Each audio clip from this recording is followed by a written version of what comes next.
Bonjour, bienvenue dans ce tutoriel vidéo qui concerne le module Gift List Pro, module de liste de cadeaux, de naissance, de mariage ou autre pour les boutiques PrestaShop. Alors, on va voir dans cette partie, en tant que client de votre boutique en ligne, je voudrais créer une liste et comment est-ce que je fais ensuite, une fois qu'elle a été créée, pour ajouter des produits, les différentes possibilités, mettre un mot de passe, la renommer, la protéger, ainsi de suite, et comment je peux la gérer, et quelles informations je peux obtenir. Vous êtes client, vous avez un compte, et hop, vous cliquez sur votre compte.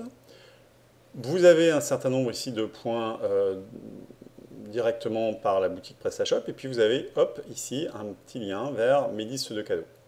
Alors, vous avez également, par défaut, dans le bloc pied de page, vous avez ce même lien. En cliquant dessus, vous arrivez à votre page de création et de gestion de liste. Alors, on va regarder pour créer une nouvelle liste, ici, donc paramètres généraux et nouvelle liste. Hop. Paramètres généraux, c'est rendre visible votre adresse. Alors ça sert à quoi? C'est qu'au moment où un donateur arrive donc dans le tunnel de commande, il vous a acheté un cadeau, il arrive au moment où il doit renseigner la livraison. Et là, il peut souhaiter vous l'envoyer directement, le cadeau. Il n'a pas forcément votre adresse, ou il doit la retaper, donc c'est un peu compliqué.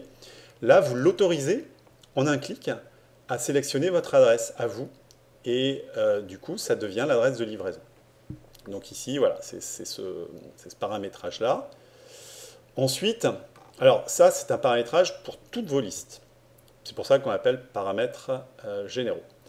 Ensuite, vous avez, au niveau de votre liste, là, ici, la création par un nom de liste. Donc, on va mettre test 5. On va sélectionner le type de liste, donc c'est pour un mariage. On n'a pas besoin de restreindre l'accès à la liste. Et puis, on va mettre une date pour l'événement. Hop, donc ce sera au mois de mai. Voilà, le 16 mai 2015. Donc on a ici renseigné toutes ces informations pour la liste que l'on veut créer. Et on va l'enregistrer.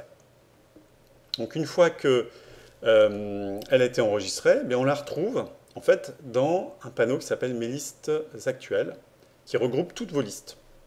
Bon, ici, ce client-là, il a déjà fait plusieurs listes, donc on les voit là. Puis votre liste là, celle qu'on vient de créer, elle est ici. Donc on a un certain nombre de possibilités. On peut la publier ou la dépublier. Alors la dépublier, ça veut dire qu'elle ne sera pas accessible au niveau des donateurs.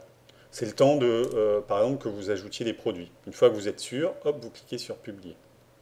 Là, après, vous pouvez affecter un mot de passe si vous voulez. On a vu qu'on pouvait l'affecter au moment de la création, mais vous pouvez décider de l'affecter plus tard. On a ici un bouton qui vous permet de partager votre liste sur les différents médias sociaux. Et puis, un lien direct vers la liste. Donc on regardera ça. On peut regarder maintenant. Qu'est-ce qui se passe? Voilà. On a ici la page de la liste. En fait, cette page, elle ne contient pas encore de produits. Enfin, votre liste, elle ne contient pas encore de produits et elle n'a pas encore été publiée. Donc, pour le moment, ça ne nous sert pas à grand-chose. Donc, on revient sur notre page de gestion de liste. Et puis maintenant, ce qui m'intéresserait, ce serait de regarder ce que je peux faire avec la liste. Alors, je peux modifier un certain nombre de paramètres, les paramètres de création, comme son nom, la date, ainsi de suite. Je peux mettre un petit message de bienvenue. Donc ici, je vais mettre un message d'annonce de l'événement. Voilà, donc j'ai mis un petit texte là. Je sauvegarde le message. Et puis, maintenant, en fait, on voit bien là qu'il n'y a aucun produit qui figure sur la liste. Donc, on en rajoutera. Hein. On va voir comment. Alors ensuite, si je continue sur, là, ici, paramètres, on l'a vu, message de bienvenue, on l'a vu. Donc, on va regarder photo de bienvenue.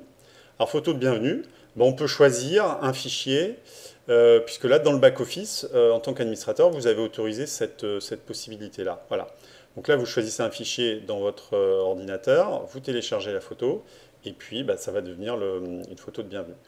Vous pouvez, alors ici aussi, autre possibilité, hein, mettre un mot de passe sur la liste. Voilà. Alors maintenant, ajouter des articles, ben en fait là c'est un mode d'emploi. Donc on vous dit qu'il faut aller à chaque page produit, sélectionner la liste, et c'est ce qu'on va regarder. Ici, hop, je clique sur ce produit-là, robe imprimée, j'arrive sur sa page produit, et puis là sur la liste, ben, je veux mettre une quantité en taille M. Et alors sur quelle liste? Vous vous souvenez que vous avez plusieurs listes. Donc ici, on a le récapitulatif de toutes les listes. Donc là, hop, c'était sur la liste test 5 que je veux mettre ce produit. Donc je clique sur ajouter à ma liste et hop, on voit produit ajouté à votre liste test 5. Voilà comment ça se passe. On va revenir à la liste et on va vérifier que le produit il a bien été inséré. Donc je clique sur test 5 et là, on a maintenant le produit qui vient de s'afficher. Total des dons, 0, puisqu'il n'y a aucun cadeau offert. Vous pouvez très bien dire, bah maintenant, j'en veux plus 1, mais j'en veux 5. Et puis, dans l'ordre d'apparence, hein, c'est pour les priorités. Donc, si vous avez plusieurs produits, les priorités top seront en début de page, et les priorités basses, enfin. Vous pouvez décider, à un moment donné, bah, vous dites non, ce produit, soit il a été offert, par exemple, puis il a été offert en quantité 2, puis vous décidez que c'est suffisant, donc vous pouvez très bien décocher, et il apparaîtra plus sur la page des dons. Voilà, donc là, toute modification demande un petit enregistrement, et on a 5 quantités de ce produit. Alors, on va maintenant donc, regarder ce qui se passe quand on est donateur. Donc je clique sur le lien vers la page pour les donateurs. Voilà. Et là, ah, désolé, effectivement, je n'avais pas publié la liste. Donc, je reviens ici sur cette page-là. Et là, je vais maintenant, donc je l'ai publié, hein, la liste, et je reviens à la page des donateurs. Voilà. Là maintenant, cette page elle a été publiée, donc vous avez votre message de bienvenue, vous avez un rappel de la date, et puis vous êtes donateur, donc vous pouvez très bien laisser un message de félicitations. Et là, bah, vous pouvez offrir le produit, par exemple, si vous voulez en offrir en quantité 2, hein, vous voyez qu'il y en a 5 encore restantes sur la liste, vous faites offrir ce cadeau, et là, on va basculer dans le process de PrestaShop, process tunnel de commande classique. Voilà. Donc, si on fait proceed, enfin là c'est en anglais, donc on va dans le tunnel de commande. On a ici le récapitulatif de la commande. On poursuit. Là, on a l'adresse de livraison. Donc ici, voilà, on a donc mon adresse qui est l'adresse du donateur, et puis on a, ah ben voilà, c'est un cadeau pour Alizé Web, qui est le créateur de la liste.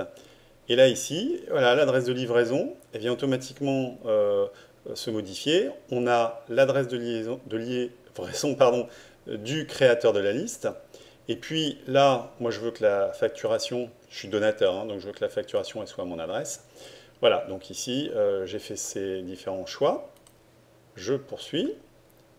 Je choisis ensuite transporteur, et puis on arrive au mode de paiement. Voilà, hop, je confirme la commande. Donc, en tant que donateur, ça y est, je viens d'offrir un cadeau sur cette liste-là. On va regarder maintenant, on va revenir en tant que créateur de liste, et puis on va regarder comment on voit toutes ces informations.